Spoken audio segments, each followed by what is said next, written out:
ایسا نہیں ہو سکتا کہ سارے کے سارے مسلمان اپنے گھروں سے علم سیکھنے کے لیے دور دراز کا سفر کرنے نکل پڑے۔ سارے مومنین علم حاصل کرنے کے لیے نکلیں، یہ تو ممکن نہیں ہے۔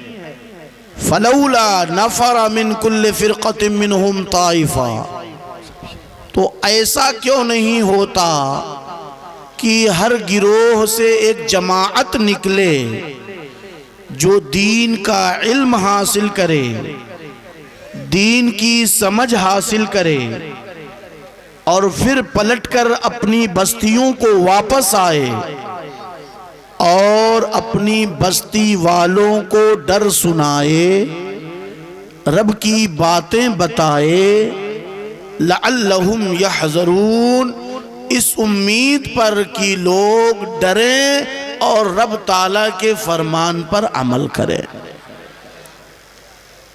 کیونکہ مسلمان گھروں میں رہنے والے سارے مرد عالم بن جائیں، مفتی بن جائیں، قاری بن جائیں، حافظ بن جائیں، ایسا ممکن نہیں ہے۔ تو پھر کیا ہونا چاہیے؟ وہی ہونا چاہیے جو رب نے فرمایا کہ ہر بستی، ہر گاؤں، ہر قریہ سے چند لوگ اٹھیں، نکل کر باہر آئیں، وہ دین کا علم حاصل کریں، اور دین کا علم حاصل کر کے اپنی بستیوں کو پلٹیں، اپنی آبادیوں کو لوٹیں، اور جا کر اپنی آبادی والوں کو اللہ کی باتیں بتائیں۔ اب یہ کون لوگ ہوں گے؟ یہ وہی لوگ ہوں گے جن کو رب تعالیٰ اپنی طرف سے منتخب فرما دے گا۔ اللہ تعالیٰ جنہیں چن لے گا وہی لوگ ہوں گے جو دین کی خدمت کا بیڑا اٹھائیں گے، سفر کریں گے، دور دراز کی مشقتیں اٹھا کر علم دین حاصل کرنے کے لیے مدرسوں، دارالعلوم اور یونیورسٹیوں کا رخ کریں گے۔ یہ وہی لوگ ہوں گے جن پر اللہ تبارک و تعالیٰ کا فضل و انعام ہوگا، اور رب تعالیٰ جنہیں دین کی امامت کے لیے منتخب فرما لے گا۔ آپ اندازہ لگائیں، مدینہ طیبہ میں میرے مصطفیٰ سرور دو عالم صلی اللہ علیہ وسلم مسجد نبوی میں بیٹھ کر دین کا درس دیتے، وعظ اور بیان فرماتے۔ دیہات کے لوگ جوق در جوق مسجد نبوی میں آتے، آقا کے درس اور مدرسے میں آتے، دین سیکھتے، پلٹ کر جاتے، اپنے گاؤں والوں کو وہ باتیں بتاتے جو مصطفیٰ کریم سے سنا ہوتا۔ صحابہ اس طریقے سے اپنا کام کاج چھوڑ کر رسول کی بارگاہ میں حاضر ہوتے۔ انہوں نے آقا کی بارگاہ میں عریضہ پیش کیا، اے میرے آقا، ہم سارا کام کاج چھوڑ کر آپ کی بارگاہ میں چلے آتے ہیں۔ ہمارے کھجوروں کے لدے لدائے باغات، ہماری لہلہاتی ہوئی کھیتیاں، ہمارے کام کاج سب پیچھے رہ جاتے ہیں۔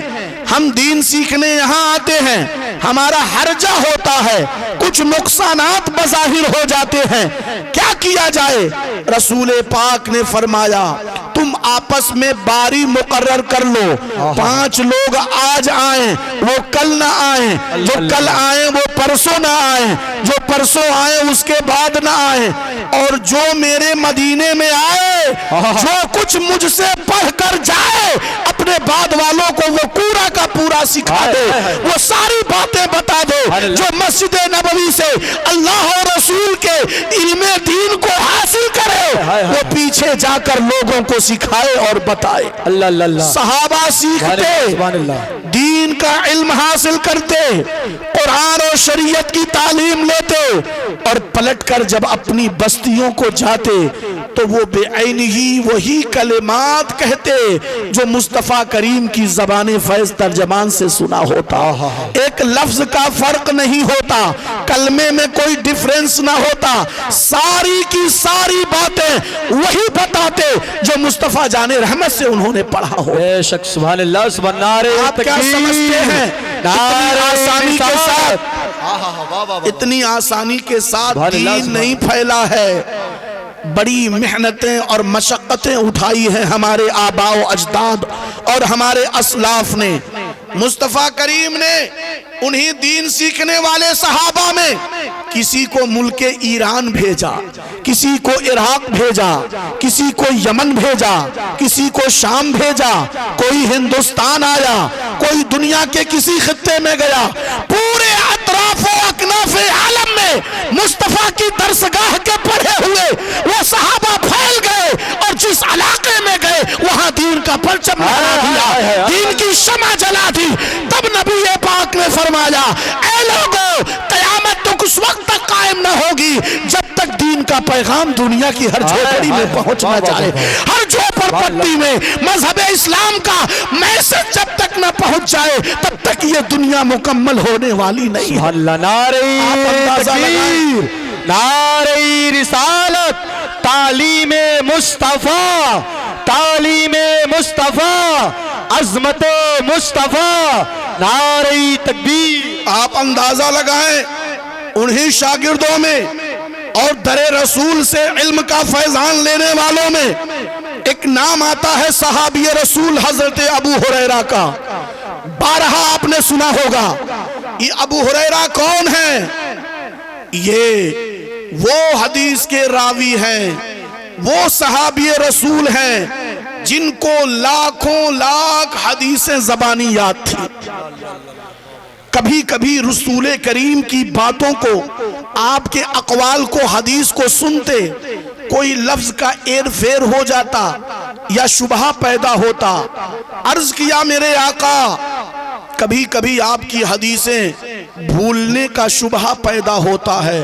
رسول کریم صلی اللہ علیہ وسلم نے قریب بلایا، ابو ہریرہ کو سینے سے لگایا، اپنے ہاتھوں کو لب بنا کر ان کے دامن میں ڈال دیا، فرمایا ابو ہریرہ آج کے بعد تو کوئی بات نہیں بھولے گا۔ حضرت ابو ہریرہ فرماتے ہیں فما نسیت قطو، اس کے بعد کوئی لفظ میں بھولا ہی نہیں، جو کچھ رسول جیسا فرماتے ویسا ہی میں صحابہ کے درمیان بیان کر دیا۔ یہ وہ صحابی رسول ہیں۔ حضرت ابو ہریرہ مسجد نبوی کے باہر جو ایک چبوترا تھا، اس چبوترے پر 70 سے زیادہ صحابہ، غریب، نادار، مفلس، غربت و افلاس کے مارے ہوئے صحابہ اس چبوترے پر بیٹھے ہوتے۔ یہ کون تھے؟ یہ وہ صحابہ تھے جنہوں نے نبی کی ایک آواز پر مکہ مکرمہ کو ترک کر دیا تھا، مکہ کو چھوڑ دیا، ہجرت کر کے مدینہ آ گئے۔ ہجرت کرنا فرض تھا، مکے میں اپنی جائیداد، پراپرٹی، باغ بگیچے، کھیت کھلیان، بال بچے، بیویاں تک کو چھوڑ دیا، سب کچھ راہ خدا میں قربان کر کے تیاگ دے کے چلے آئے، مدینہ طیبہ میں در رسول سے لگ گئے، اس چبوترے پر بیٹھے رہتے۔ غربت کا یہ عالم، اللہ اکبر، کھانے کو ایک وقت کا کھانا میسر نہ تھا، پاس میں کوڑی نہ تھی، پہننے کو لباس نہ تھا، وہ بالکل مادرزاد ننگوں کی طرح سے وہ اپنے صدر کو بہت مشکل سے چھپاتے تھے۔ ان کا حال یہ تھا کہ آس لگائے ہوئے چبوترے پر بیٹھے رہتے، مدینے کا کوئی سیٹھیا آئے گا، 2-4 کھجوریں صدقے کی پھینک جائے گا، کوئی سیٹھ آتا سڑی گلی کھجوریں ڈال جاتا، ایک ایک کھجور کے پیچھے 10-10 صحابہ دوڑ پڑتے تھے، ایک ایک کھجور کے پیچھے لوگ دوڑ لگا دیتے، کسی کے ہاتھ میں کھجور اور کسی کے ہاتھ میں کھجور کی گٹھلی آتی، اسی کو چوس کر دل کو تسکین دیا کرتا تھا۔ یہ عالم تھا مگر جب مسجد نبوی کا مؤذن کہتا حی علی الصلاۃ حی علی الصلاۃ، اٹھ کر چل نہیں سکتے، صدر کو چھپانا ضروری تھا، زمین پر گھسٹتے گھسٹتے مسجد نبوی میں چلے جاتے، آقا کریم کی اقتداء میں نمازیں ادا کرتے۔ ان صحابہ کے سردار کا نام ابو ہریرہ ہے، انہی اصحاب صفہ کے سردار کو ابو ہریرہ کہا جاتا ہے۔ حضرت ابو ہریرہ انہی صحابہ میں تھے جو سب سے زیادہ غریب نادار مفلس صحابہ تھے۔ نبی کی بارگاہ میں آتے ہیں، عرض کرتے ہیں میرے آقا میں ایک جوان مرد ہوں، جوانی کے جذبات انگڑائیاں لیتے ہیں، خواہشات کروٹیں بدلتی ہیں، نکاح کرنے کو سوچتا ہوں مگر بیوی کا خرچہ نہیں اٹھا سکتا، نان و نفقہ دینے سے عاجز و قاصر ہوں، کیا کروں؟ ڈر لگتا ہے کہیں کسی بدی اور برائی میں مبتلا نہ ہو جاؤں، کہیں مجھ سے کوئی جرم سرزد نہ ہو جائے۔ میرے آقا اگر آپ اجازت دیتے تو میں خسی ہو جاتا، میں خسی اپنے کو کر دیتا، اپنے جسم کا ایک حصہ جسم سے الگ کر دیتا تاکہ زناکاری جیسے گناہ میں مبتلا ہونے کا خوف نہ رہتا۔ یہ عالم تھا حضرت ابو ہریرہ کا۔ اللہ اکبر، یہ وہ صحابی رسول ہیں جنہوں نے سب سے زیادہ مصطفیٰ کی حدیثوں کو روایت کی ہے، لاکھوں لاکھ حدیثوں کے حافظ ہیں۔ حضرت ابو ہریرہ بازار مدینہ میں تشریف لاتے ہیں، سارے لوگ اپنے کام کاج میں لگے ہیں، اپنی دکانیں کھول رکھی ہیں، خرید و فروخت کر رہے ہیں۔ حضرت ابو ہریرہ بازار مدینہ میں آئے، ہاتھ اٹھائی، صدا لگانے لگے، اے لوگو تم اتنے عاجز کیوں ہو، بے کس کیوں ہو، بے بس کیوں ہو، درماندہ کیوں ہو؟ لوگوں نے بھیڑ لگا لی، کہا کیا کہنا چاہتے ہیں آپ؟ حضرت ابو ہریرہ فرماتے ہیں تم لوگ دنیا کے کام کاج میں مست ہو اور بے خبر ہو، جاؤ جاؤ رسول کی مسجد میں نبی کی وراثت بٹ رہی ہے، اس وراثت سے حصہ لے لو، آقا کی پراپرٹی بٹ رہی ہے، جائیداد رسالت کا بٹوارا ہو رہا ہے، جا کر کے لوٹ لو۔ صحابہ نے دوڑ لگا دی، دوڑے ہوئے مسجد نبوی میں گئے، دیکھا وہاں کچھ نہیں بٹ رہا ہے، کوئی تقسیم کاری نہیں ہوتی ہے، الٹے قدم واپس آئے، آ کے کہا ابو ہریرہ کیا خبر دے رہے ہو؟ وہاں تو کوئی چیز نہیں بٹ رہی ہے۔ حضرت ابو ہریرہ فرماتے ہیں تم نے وہاں کسی کو دیکھا نہیں؟ کہا دیکھا تو صحیح، کہا کچھ پایا نہیں؟ کہا پایا تو صحیح، کہا کیا دیکھا؟ کہا وہاں لوگوں کو دیکھا، کچھ نمازیں پڑھ رہے ہیں، کچھ تلاوت کر رہے ہیں، کچھ ذکر و اذکار کر رہے ہیں۔ کہا اور بھی کسی کو دیکھا؟ کہا ہاں دیکھا، قومن یتذاکرون حلال والحرام، کچھ ایسے لوگ تھے جو حلال و حرام کا مسئلہ پڑھ رہے تھے، حلال و حرام کا احکام سن رہے تھے، حلال اور حرام کے مسائل سیکھ رہے تھے۔ حضرت ابو ہریرہ فرماتے ہیں وَيْحَكُمْ فَذَاكَ مِيرَاثُ رسول اللہ، ارے تم پر افسوس، تم نہیں جانتے وہی تو نبی کی وراثت ہے، وہی تو نبی کا میراث ہے، وہی تو نبی کی جائیداد ہے۔ جو دین کی شریعت کی تعلیم حاصل کرتے ہیں وہی نبی کی وراثت کو حاصل کرتے ہیں، وہی میراث مصطفیٰ پا لیا کرتے ہیں۔ گویا علماء جو کچھ پاتے ہیں یہ دنیا نہیں پاتے، رسول کی وراثت و جائیداد کا حصہ پاتے ہیں۔ کیا بات ہے، واہ واہ واہ، اسی لیے فرمایا گیا العلماء ورثۃ الانبیاء، علماء نبی کے وارث ہیں۔ صرف علماء صرف منصب اور عزت پانے میں وارث نہیں ہیں، علماء نبی کی طرح دین پھیلانے میں نبی کے وارث، دین کی تبلیغ کرنے میں نبی کے وارث۔ آپ اندازہ لگائیں یہ علماء جو دین کو سیکھتے اور سکھاتے ہیں ان کا مقام کتنا اعلیٰ ہے۔ نبی کریم صلی اللہ علیہ وسلم فرماتے ہیں، حضرت عبداللہ ابن عباس رضی اللہ تعالی عنہما کی حدیث ہے، آقا ارشاد فرماتے ہیں اذا مررتم بریاض الجنہ فارتعوا، اے لوگو جب جنت کے باغوں کے پاس سے گزرو تو کچھ چر لیا کرو، کچھ کھا لیا کرو۔ صحابہ نے کہا وما ہی ریاض الجنہ، اے میرے آقا جنت کے باغات کیا ہیں؟ آقا نے فرمایا ہے مجالس العلماء، یہ علماء کی مجلسیں ہیں، علماء کی محفلیں ہیں، جہاں علماء دین کا علم سیکھتے اور سکھاتے ہیں، یہ جنت کی کیاریاں ہیں، جب ان کے پاس سے گزرو تو دین کا مسئلہ پوچھ لیا کرو، دین کی باتیں سیکھ لیا کرو۔ میرے بھائیوں، لاکھوں روپے خرچ کر کے آپ عمرہ کرنے جاتے ہیں، مسجد نبوی میں رسول کے محراب و منبر سے لے کر اور حجرہ عائشہ کے درمیان کا جو حصہ ہے وہ بھی ریاض الجنہ ہے، اور یہ علماء کی جو محفلیں ہیں یہ بھی ریاض الجنہ ہیں۔ آپ اندازہ لگائیں، اس ریاض الجنہ کے لیے تم لاکھوں روپے خرچ کرنے کو تیار ہو، لیکن تمہارے گھر میں جو علماء کی جماعت ہے، جو علماء کی ایک محفل ہے، مجلس ہے، ان کے پیچھے تم کتنا پیسہ خرچ کرتے ہو، ان کے لیے کیا تعاون پیش کرتے ہو، ان مدرسوں کے لیے کتنی قربانیاں دیتے ہو۔ حضرت علامہ عبد القیوم صاحب نے جو یہ چمن بنایا ہے اور دین کا کام کرنے کا جو بیڑا اٹھایا ہے، ان کے شانے سے شانہ ملا کر چلنا آپ کی ذمہ داری ہے۔ یہ آپ کا پہلا اور سب سے پہلا یہ ذمہ ہے کہ آپ علاقے کے علماء کا ساتھ دیں، ان سے محبت کریں۔ مصنف تحفہ نسائے فرماتے ہیں حدیث پاک کے تناظر میں کہ اگر کوئی دین کا علم سیکھے اور لوگ اس کی مدد کریں، یہاں تک کہ ایک قلم بھی پیش کریں، تو اللہ عز و جل اسے جنت کی بہاریں عطا فرمائے۔ کیا بات ہے، اللہ اللہ اللہ، سبحان اللہ سبحان اللہ۔ میرے بھائیوں، ان علماء کے ساتھ لگے رہنے میں آپ کے لیے یہاں بھی بھلائی ہے اور وہاں بھی بھلائی ہے۔ اس طریقے سے دین رسول پاک کی احادیث کریمہ کے ذریعے ہم تک آیا، اور آج ہم بڑی آسانی سے دین کو پڑھ لے رہے ہیں، سیکھ لے رہے ہیں، لیکن ذرا اندازہ لگائیں کہ لوگوں نے کس طریقے سے حدیث مصطفیٰ کی نشر و اشاعت کی ہے، حدیث مصطفیٰ کو پھیلایا ہے۔ بہت بڑے محدث گزرے ہیں، حضرت یزید بن ہارون رحمت اللہ تعالی علیہ، یہ حضرت امام احمد بن حنبل کے شیوخ میں آتے ہیں، ان کے اساتذہ میں ان کا نام ہے۔ ملا علی قاری نے ان کو اپنی کتاب میں بیان کیا، تمام محدثین اور فقہاء نے اپنی کتابوں میں ان کا ذکر کیا۔ حضرت یزید بن ہارون وہ ہیں جنہوں نے پوری زندگی حدیث پاک کو سیکھا اور حدیث پاک کو پڑھایا اور سکھایا۔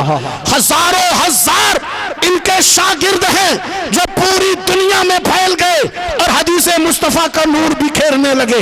یہ حضرت یزید بن ہارون مرتے دم تک حدیث مصطفیٰ پڑھتے اور پڑھاتے رہے۔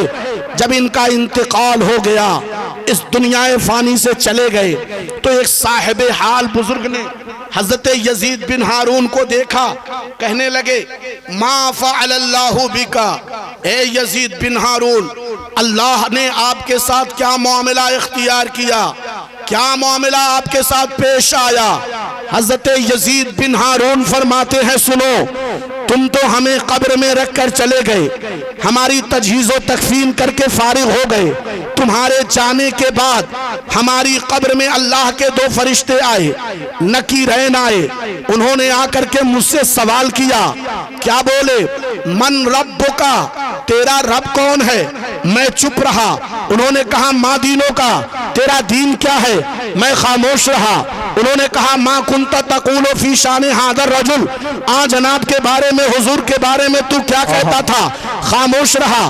حضرت یزید بن ہارون فرماتے ہیں فرشتوں نے دوبارہ سوال کیے، میں پھر بھی خاموش رہا۔ تیسری بار سوال کیا، میں پھر بھی خاموش رہا۔ حضرت یزید بن ہارون فرماتے ہیں اے اللہ کے بندے، جب تیسری مرتبہ فرشتوں نے مجھ سے پوچھا تمہارا رب کون ہے، تمہارے رسول، تمہارا دین کیا ہے، رسول کے بارے میں تم کیا کہتے ہو، میں نے اپنی سفید داڑھی پر اپنے ہاتھوں کو پھیرا اور داڑھی کو سہلاتے ہوئے میں نے فرشتگان خدا سے کہا اے فرشتگان خدا، پوری زندگی میں دنیا والوں کو یہی درس دیتا رہا کہ تمہارا رب کون ہے، تمہارا دین کیا ہے، تمہارے رسول کی شان حال کیا ہے؟ جب سے میں نے ہوش سنبھالا تب سے لے کر مرنے تک میں اپنے طلبہ کو یہی پڑھاتا رہا اور یہی بتاتا رہا کہ تمہارا رب کون ہے، تمہارے رسول کون ہے، تمہارا دین کیا ہے۔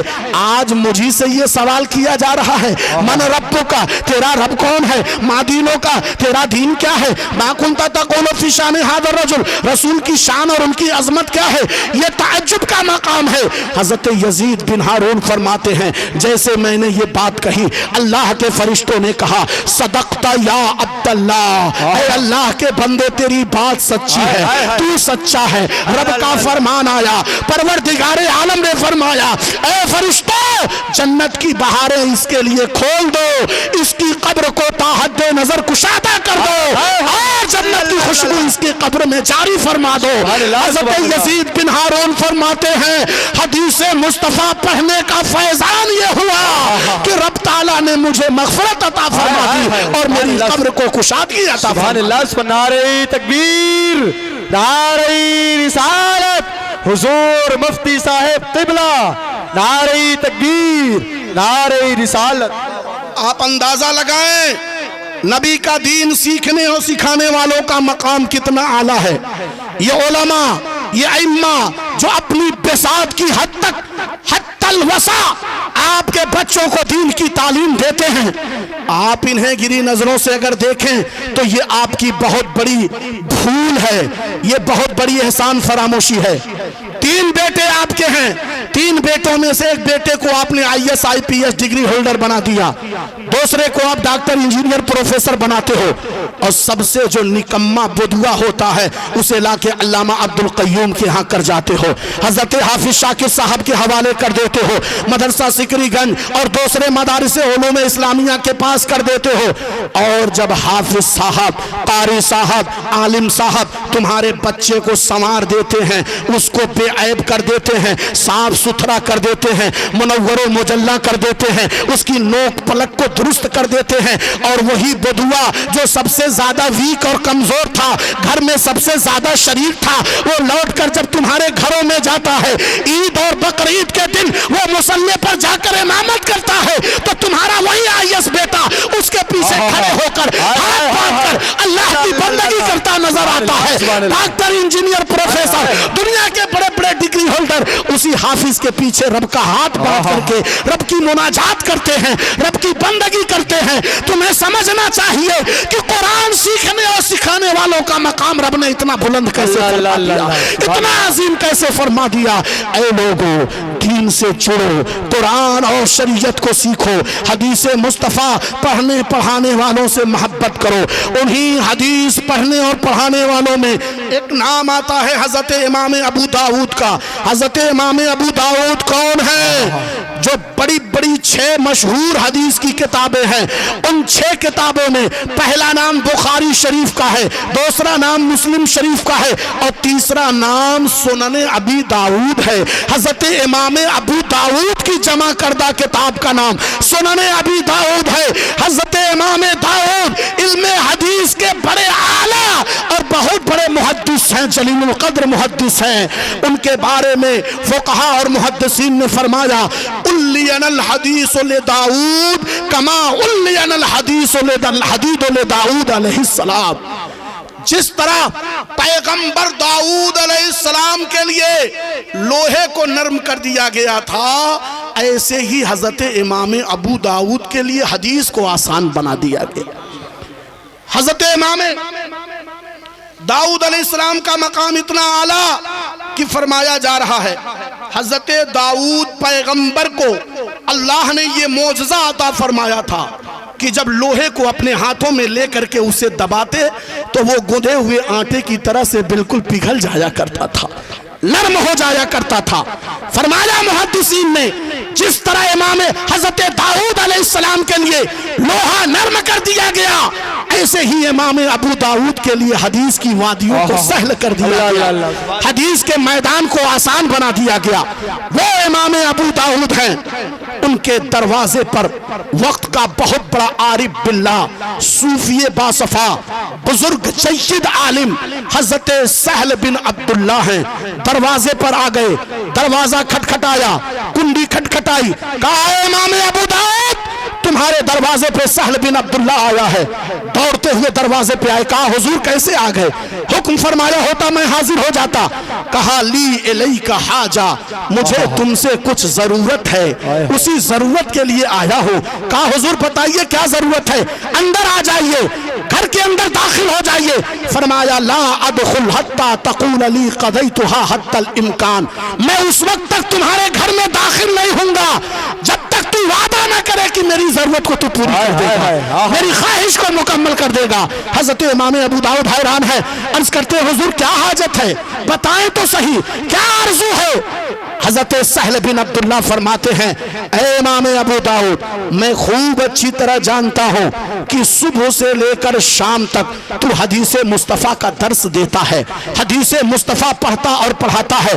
تیری زندگی جب سے ہوش میں آیا ہے تو تب سے لے کر اور اب تک تیری زندگی کا ایک ایک لمحہ قال اللہ اور قال رسول کی صداؤں سے گونجتا رہتا ہے۔ میری دیرینہ خواہش ہے، دلی تمنا ہے کہ جس زبان سے تو حدیث مصطفیٰ پڑھتا ہے اس زبان کو ذرا باہر نکال، میں اس زبان کو چومنا چاہتا ہوں، اس زبان کو بوسہ دینا چاہتا ہوں تاکہ دل کو قرار آ جائے۔ حضرت امام ابو داؤد نے اپنی زبان نکالی ہے اور حضرت سہل بن عبداللہ نے ان کی زبان کو بوسہ دے کر فرمایا قسم خدا کی عشق مصطفیٰ کا جامع لبالب اب حاصل ہوا ہے، عشق رسالت کا باب مکمل ہوا، رسول پاک کی حدیث کا فیضان مجھے حاصل ہو گیا، میرے دل کو ٹھنڈک مل گئی، میرے دل کو سبحان اللہ سبحان اللہ، واہ واہ واہ اللہ اکبر اللہ اکبر، واہ واہ واہ واہ یا رسول اللہ۔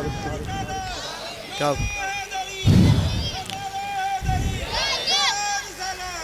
میرے بھائیو ذرا اندازہ لگاؤ، جس کی زبان پر قرآن جاری ہو، جس کی زبان پر حدیث کے الفاظ جاری ہو، وہ اللہ کے نزدیک کتنا معزز ہو جاتا ہے، کتنا مکرم ہو جاتا ہے۔ آج دنیا کی تعلیمات کے پیچھے ریس لگی ہوئی ہے، دنیا کی ڈگریاں اکٹھا کرنے کے لیے مقابلے اور کمپٹیشن ہو رہے ہیں۔ جو بچہ ڈاکٹر انجینئر پروفیسر بننا چاہتا ہے ان بچوں کو آپ انگلش میڈیم لے جاتے ہو ڈراپ کرنے کے لیے، پھر لے کر آتے ہو ریسیو کرنے کے لیے، ایک بڑی رقم بھی خرچ کرتے ہو، ایک بڑا سرمایہ بھی خرچ کرتے ہو، مگر یہ مدرسے تم سے کیا لیتے ہیں؟ مدرسوں کو آپ کیا دیتے ہو، کتنا دیتے ہو، یہ آپ خود جانتے ہو۔ لیکن آپ کے بچوں کو اگر کوئی کمدن بنانے والا ہے تو یہ علماء ہیں، یہ ائمہ ہیں، یہ حفاظ ہیں، یہ قرہ ہیں جو ان کی دنیا کو بھی چمکاتے ہیں اور ان کی آخرت کو بھی چمکا دیتے ہیں۔ واہ واہ واہ واہ، انہیں سبحان اللہ سبحان محدثین میں اللہ۔ ایک نام آتا ہے حضرت شیخ اکبر علامہ محی الدین ابن العربی کا، بہت بڑے محدث اور فقیہ صوفی گزرے ہیں۔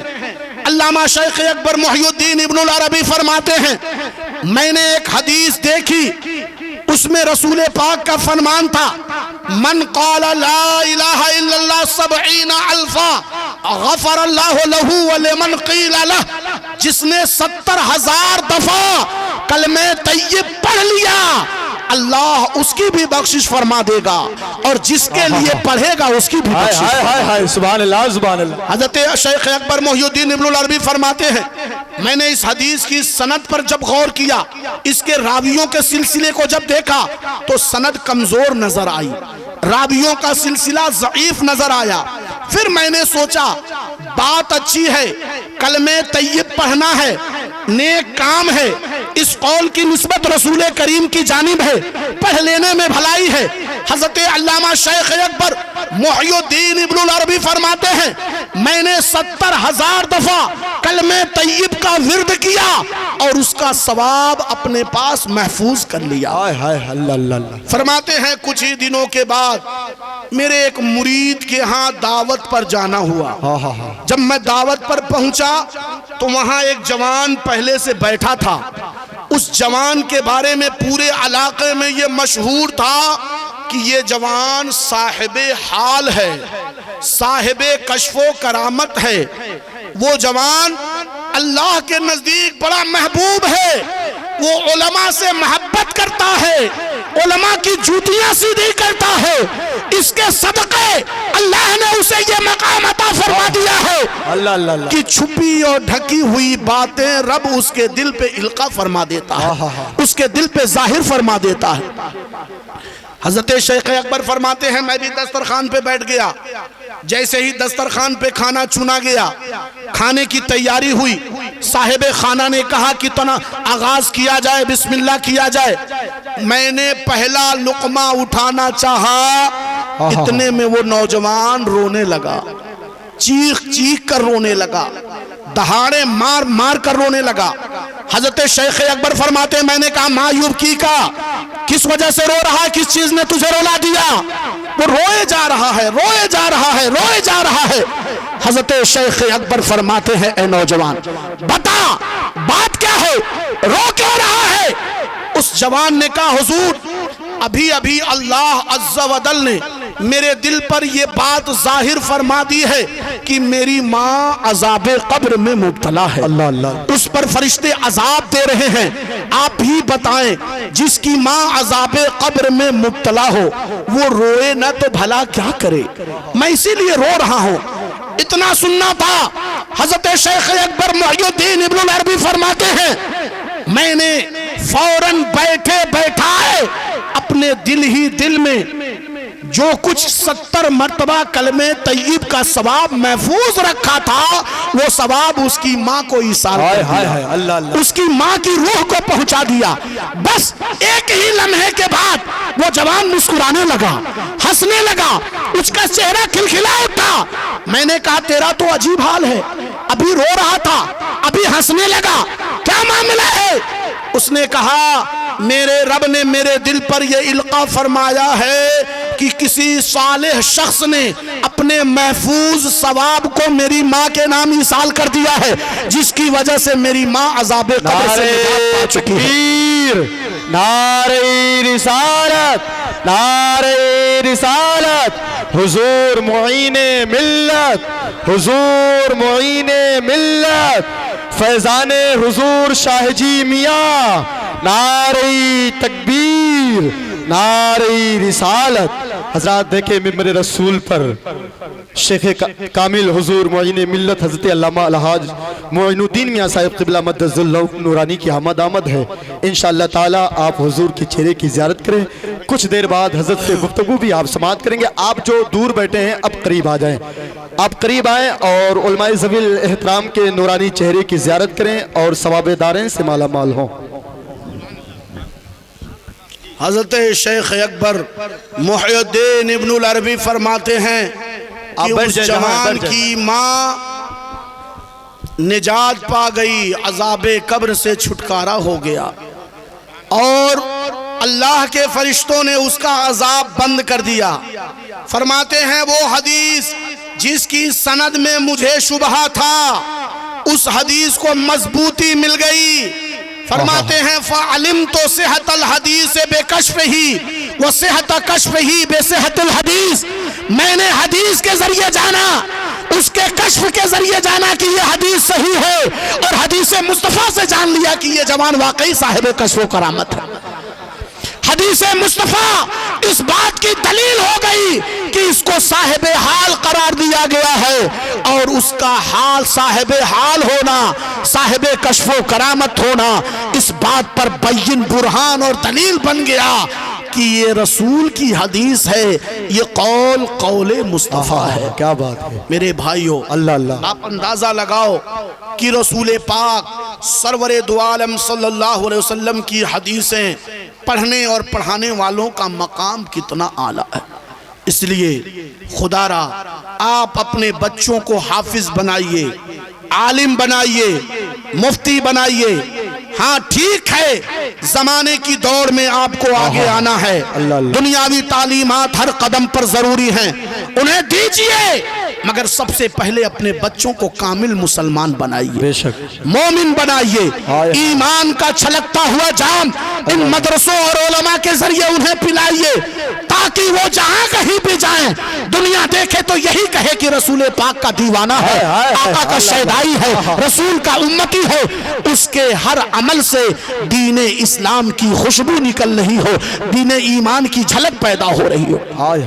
رب فرما رہا ہے فَلَوْلَا نَفَرَ مِن كُلِّ فِرْقَةٍ مِّنْهُمْ طَائِفَةٌ، ایسا کیوں نہیں ہوتا کہ ہر گروہ سے ایک جماعت نکلے اور نکل کر علم دین حاصل کرے۔ ان علماء کے لیے اللہ کے رسول فرماتے ہیں ان العالم لَيَسْتَغْفِرَ لَهُ مَنْ فِي السَّمَاوَاتِ وَالْأَرْضِ حَتَّى الْحِيتَانِ فِي الْمَاءِ۔ ان علماء کے لیے آسمان و زمین کی تمام مخلوقات دعائیں کرتی ہیں، یہاں تک کہ جو پانی کی مچھلیاں ہیں وہ بھی ان کے لیے دعائیں کرتی ہیں۔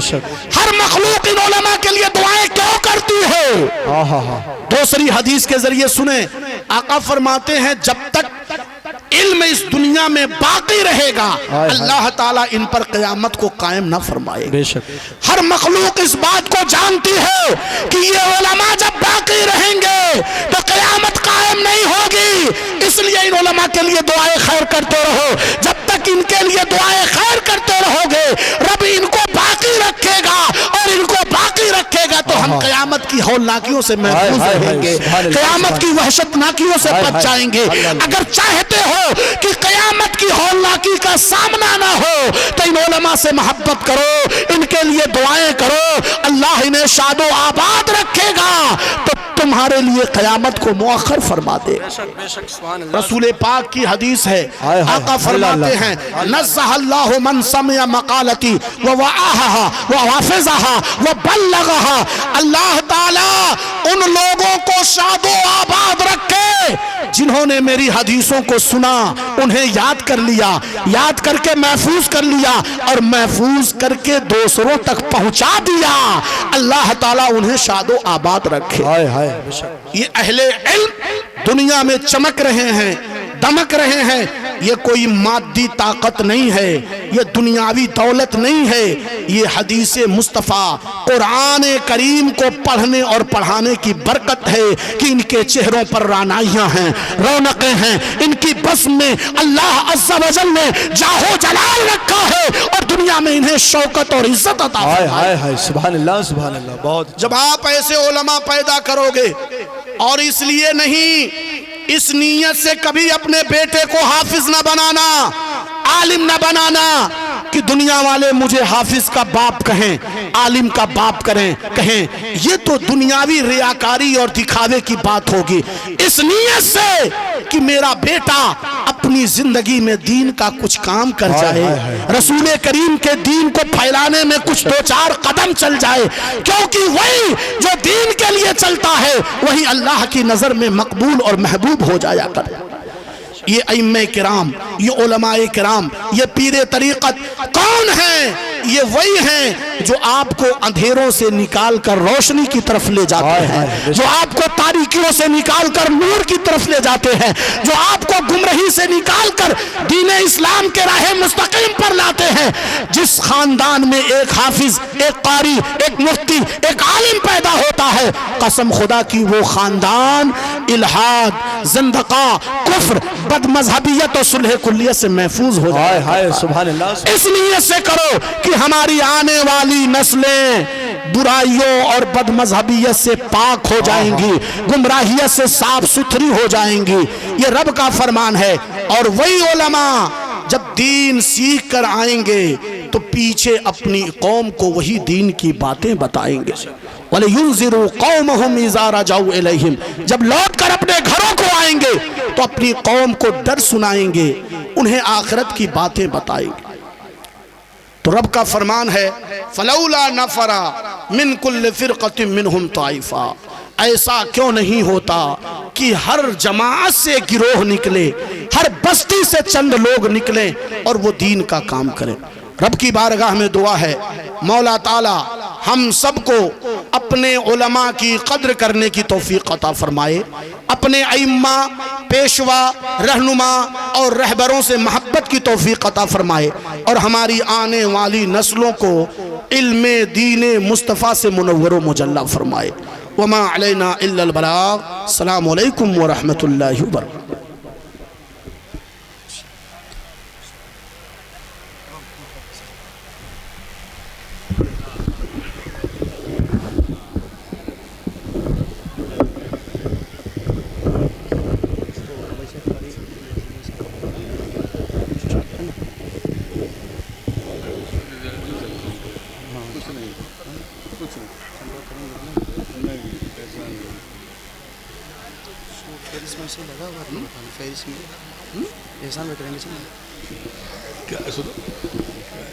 ایک اعلان کے لیے وہ کہہ دوں ششی الدین صاحب۔ اچھا ٹھیک۔ حضرات، کئی دن کا ماحول دیکھتے ہوئے یہ ضرورت نہیں سمجھی گئی کہ اوپر سے سامیانہ لگائے جائے۔ آپ اب اس شبنم کو اور سردی کو چند لمحات ضرور برداشت کریں گے انشاءاللہ۔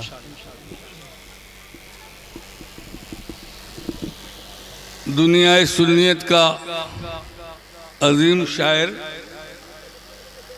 اور ابھی علماء کرام میں ایک بڑی جماعت موجود ہے، لیکن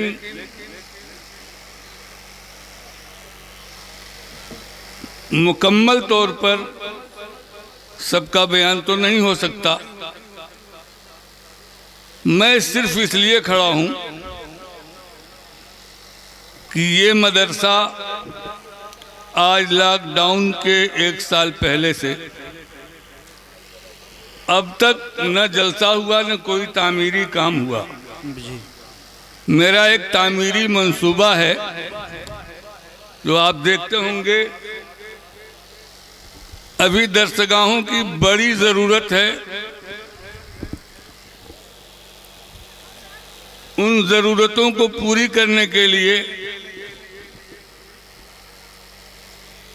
عوام کے علاوہ کوئی اور تو ہے نہیں، ہے کوئی؟ یعنی اس کے لیے کوئی اور نہیں ہے۔ ماشاءاللہ، واہ واہ واہ، ماشاءاللہ ماشاءاللہ۔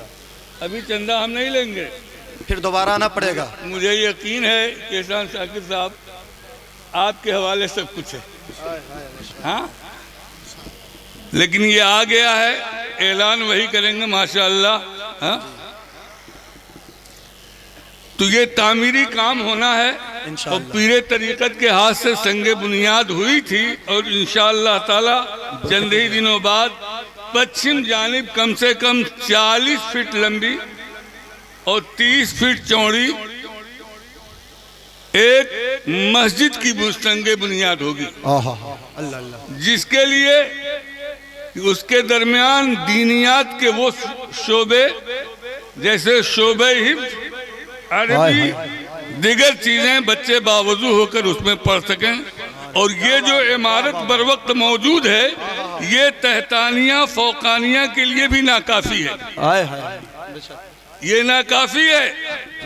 اور ابھی پیچھے ہمارے برادر اکبر جناب محمد یونس صاحب، الحاج محمد یونس صاحب، جو باری گاؤں کے رہنے والے ہیں، شاہ پور کالونی گورکھپور میں مقیم حال ہیں، جب میں نے لاک ڈاؤن سے کچھ پہلے ایک اشارہ کیا کہ اگر چاہیں تو ایک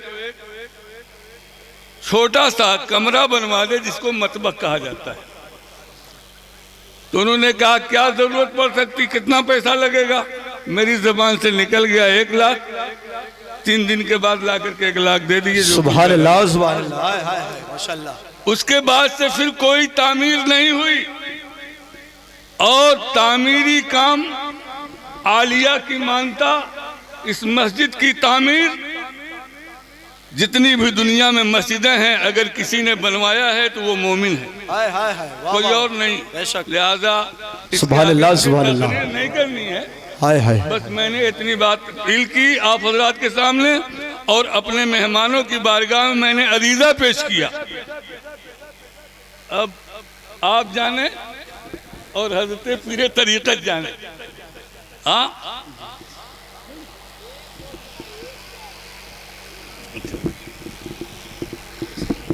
اب آپ کے سامنے اناؤنسر صاحب اپنے ترتیب کے اعتبار سے یقین ہے کہ عالی جناب احسان شاکر صاحب کو پیش کریں گے۔ سبحان اللہ۔ بخشش کی راہ مومنوں آسان بنا لو، اپنے لیے بخشش کی راہ مومنوں آسان بنا لو، اپنے لیے نجات کا سامان بنا لو۔ دنیا کی کتابوں پر نظر بعد میں رکھنا، بچوں کو پہلے حافظ قرآن بنا لو، بچوں کو پہلے حافظ قرآن بنا لو۔ میں گزارش کرتا ہوں جو حضرات پنڈال کے باہر کھڑے ہیں اس خیال میں کہ احسان بھائی آئیں گے مائک پر، وہ آ رہے ہیں، بس آپ آ جائے ورنہ میں پھر ایک شعر ہی پڑھتا رہوں گا۔ آپ کو معلوم ہے ایک شاعر صاحب تھے بیچارے، مائک پکڑے تو ایک شعر پڑھے تھے کہ خسروی اچھی لگی نہ سروری اچھی لگی۔ میں یہ شعر پڑھتا رہوں گا اگر آپ نہیں آئیں گے۔ اچانک لائٹ چلی جاتی ہے، بار بار پڑھنے لگتے ہیں، خسروی اچھی لگی نہ سروری اچھی لگی، خسروی اچھی لگی نہ سروری اچھی لگی۔ تو شاعر صاحب جس حجن صاحبہ کے گھر پر قیام کیے تھے ان حجن صاحبہ کا نام سائرہ تھا، سمجھ رہے ہیں؟ تو میں اس شعر کو پڑھتا رہوں گا، اگر آپ آئیں گے نہیں ذرا ایک بار احسان بھائی کا استقبال کرنے کے انداز میں اپنے نبی کے نام پر کہہ دو یا رسول اللہ۔ اب یہی سننے کا موڈ ہے، ذرا ایک بار کہنا یا رسول اللہ۔ جھارکھنڈ کے کسی شاعر نے ایک شعر کہا تھا کہ بریلی شہر کی توصیف ہوتی ہے تو ہونے دو، بریلی شہر کی توصیف ہوتی ہے تو ہونے دو، رضا کے لال کی تعریف ہوتی ہے تو ہونے دو، بریلی شہر کی توصیف ہوتی ہے تو ہونے دو، رضا